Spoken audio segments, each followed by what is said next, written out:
You're listening to Trek FM.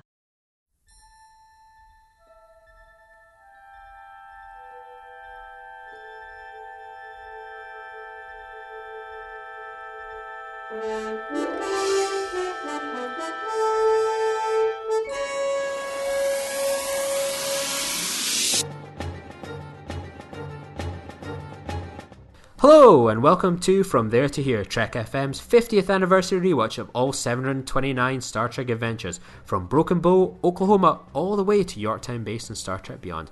I'm one of your hosts for today, Lee Hutchison from Earl Grey, and I'm joined by To the Journeys, Suzanne. How are you, Suzanne? I'm doing great, Lee. How are you doing today? I've recovered from yesterday's discussion about Fairhaven. I've put it all behind me, and I'm ready to be extremely positive about Star Trek Voyager with some pretty amazing episodes, I personally feel. So I'm excited to hear how you feel about these ones. So let's dive in, because I can't wait to hear. Blink of an eye. Voyager, through some convoluted reason, ends up above some sort of planetary anomaly, but the planet underneath goes at a rapid pace in time. So a second is a year or a day or something along those lines, and Voyager begins to witness the evolution of a planet from the kind of the earliest primitive life all the way to spacefaring, and they're not too happy that Voyager is in their atmosphere. So what did you think of Blink of an Eye? I really enjoyed the episode. It's more of a wink of an eye retelling, though, from the original. That was actually going to be the original episode title as well, until they realised that there was already an episode called that, so they went, just change it to Blink. Nobody will know at all. We did get to see the return of anthropologist Chakotay. Yes, that's right, yeah. That was a nice callback to a few episodes ago. Mm-hmm. I love this episode, all in, really. For me, one of my favourite things, like, I'm a total kind of science geek, and something I've always found interesting is time. And I think Star Trek really kind of does time portrayal quite poorly. That, you see there's kind of a movie of a kind of recent years that's done it so well was Interstellar, that it always slightly frustrated me that when they went to these other planets or whatever, that time was always kind of like Earth time. It was kind of almost sun comes up, the sun goes down. It's all kind of the same time. Like that would almost be so impossible to get on Earth. And I love the idea, and it's right for so many dramatic storytelling potential of like time and how time can be used, not just like time travel, but space and time. That the idea that you're traveling through light years, and back on Earth, people would have aged and stuff like that. That this whole kind of Star Trek universe runs almost kind of on Earth time. And that's a bit frustrating, as if you're a science geek, if you're wanting to like really get into the minutiae of kind of space exploration, time. And to see this episode, and I think it's an incredible episode of Voyager. We've gone from Fairhaven, which is arguably one of the worst, to Blink of the Eye, which is one of the best, and it tells a story so wonderfully well. It's so incredibly rounded, and I think that you come out of it kind of being kind of genuinely blown away. And I think even the planet's portrayal, even how the planet looks, is stunning, and it's different from Voyager. That Voyager really can knock it out of the park when it's brave. It uses its brain and its imagination, and yeah, this is up there with Threshold. You didn't have to bring up Threshold. They did have an amazing guest actor on the episode as well. Daniel Day Kim was phenomenal, and whenever you can have a guest actor of that caliber, it really does help lift up the story even more. Yeah, I totally agree with you.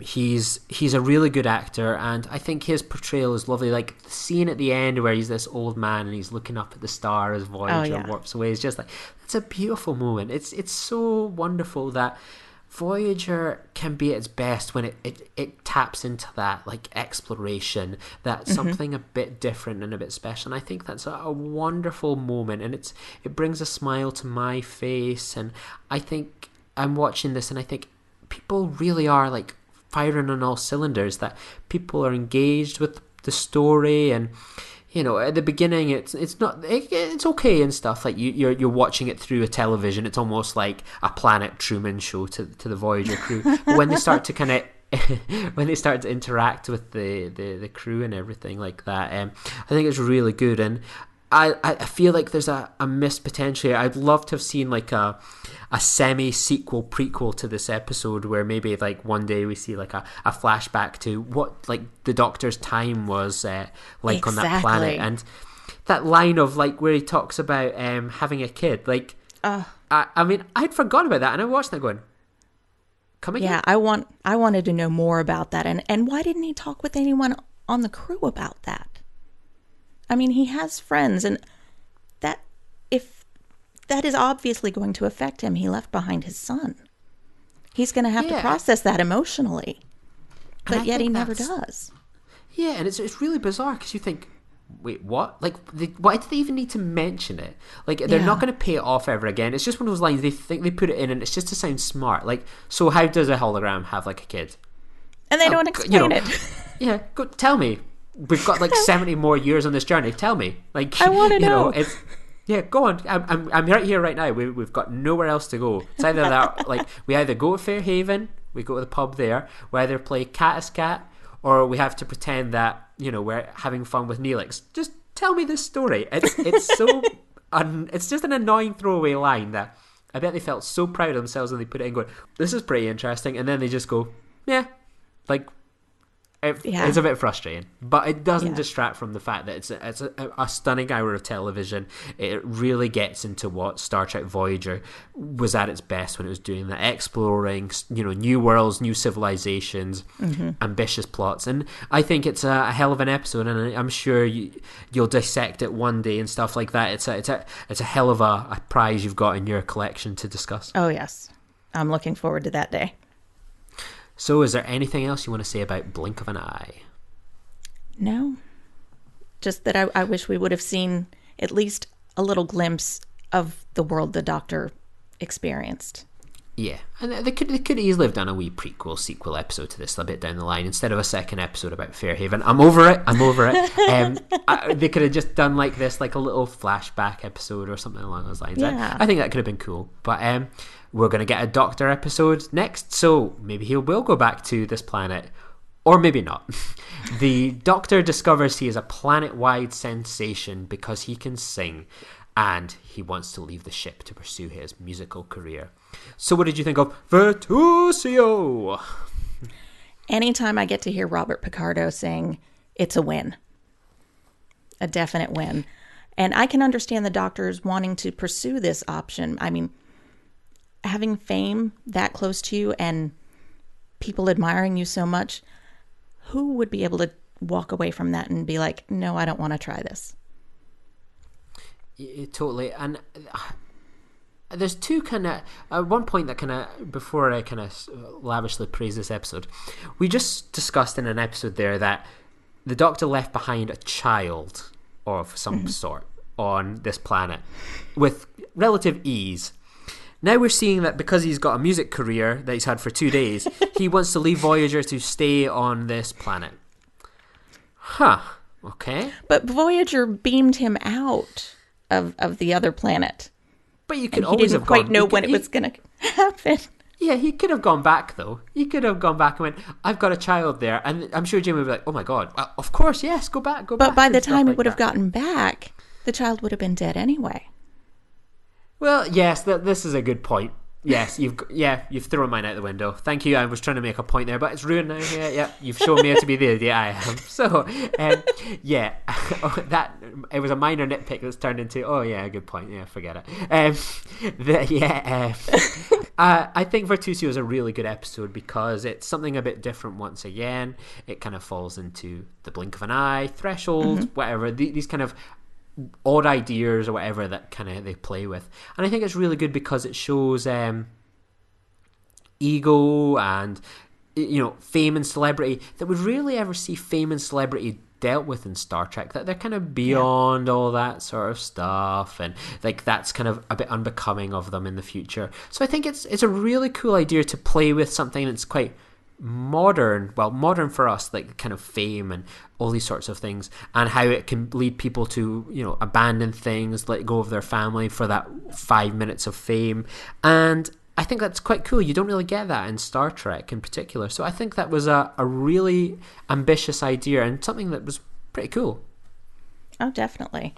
I did enjoy that even these aliens didn't like Harry Kim. They were just using him to meet the Doctor. Do you like Poor Harry Kim? Harry. Poor Harry. I like to pick on him. Yeah, I quite like Harry Kim. He's like, once again, I've got to squeeze all these things in before my period all runs out and stuff. But yeah, I think it's a pretty cool episode in that respect. That, like, I like Harry Kim. Like, I've got no problem with Harry Kim whatsoever. I don't like his clarinet playing, but I like Harry Kim. Apparently, neither did these aliens. Yeah, and these aliens are really cool because there's something that always bugs me in Star Trek. It's one of my bugbears, along with Voyager and their publicity stills. All the time they go to these planets like Earth, Kronos, Romulus, all these places. They're just like barren in space. There's no satellites. There's no ships. This like planet had like space stations and ships floating around it. That's what I would think like Earth would look like, or Kronos, or things like that. Like, and it makes it feel believable and give it a bit of scale that I don't ever believe when they visit Earth in the future, Romulus in the future. That when you just see them, like there's nothing here. That's not believable. It makes it feel like it was what probably Earth would look like now. Where's the satellites? Where's the spaceships? Where's all the ships space that are trash coming towards Earth? Yeah, exactly. So yeah, that was cool, and that little thing I'm always liking to see out of Star Trek. So yeah, I think it's a good episode, and most of these times in Star Trek when someone goes, I'm handing in my resignation, I want to quit, it's always kind of like, oh, here we go, it's the dramatic thing. And even though I knew it wasn't going to happen, I really bought into the Doctor's portrayal that he had reasons for wanting to leave, and I think it was felt totally legitimate. I agree, and Janeway did sort of treat him like a piece of equipment, as he said at that moment, which after all these years and after all his growth, she's still going to sort of treat him that way. I am going to defend Janeway here because the Voyager has this annoying habit when they're wanting to make the Doctor feel that he's not being well treated, of going back to maybe what they were like in those early days where they treated him like a holodeck program. Like in nearly every episode of Voyager, they treat him as if a member of the crew, as if he's flesh and blood.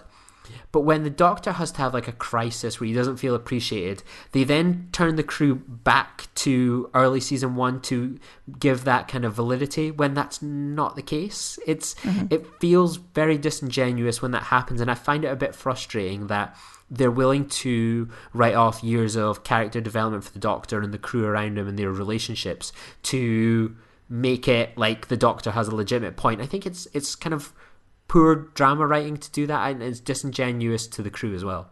And I mean, and one final thing for me is that I'm not the biggest fan of 7 of 9 sometimes, but I think she was wonderful in this episode, that she was really hacked off that he's wanting to leave, and I love her little thing at the end where she writes the little kind of going away, the little fan mail, like the fan mail. Your favorite fan from Borg Alcove 3, and I thought, lovely moment. Oh, that was great. My second favorite relationship would be Dr. Seven, so this played right into that, and I was like, yes. Is your favorite Chakotay 7 of 9? Don't ever say that again. That's me talked my way out of ever appearing onto the journey. So is there anything else you want to say about these couple of episodes, Suzanne? Well, just like the aliens, whenever I send fan mail, I always want to know my celebrity's favorite quadratic equation. So, I know. And have any of them ever written back to you? No, they haven't. I don't know why. You'd maybe be better off writing to Stephen Hawking. So, if people wanted to find out your favourite equation, Suzanne, where can people find you on the internet and Trek FM? You can find me on Twitter at KJaneway8. That's the letter K, Janeway, and the number 8. You can find me on Trek FM talking about Voyager with my co-hosts on To the Journey. You can also find me in the Babel Conference on Facebook. And where can we find you, Lee? Yeah, you can find me on the Earl Grey podcast. You can find me on my own podcast, Filibuster, talking about geek culture on the Nerd Party Network. And you can find me on Twitter at Lee_Nostromo and at Star Trek VHS. So you'll have a new bunch of hosts tomorrow who won't have to endure Fairhaven. So yeah, tune in and get respite from there. So thank you so much for joining us for the past 4 days. It's been a real hoot, and it's been a pleasure to have Suzanne join the project. So live long and prosper.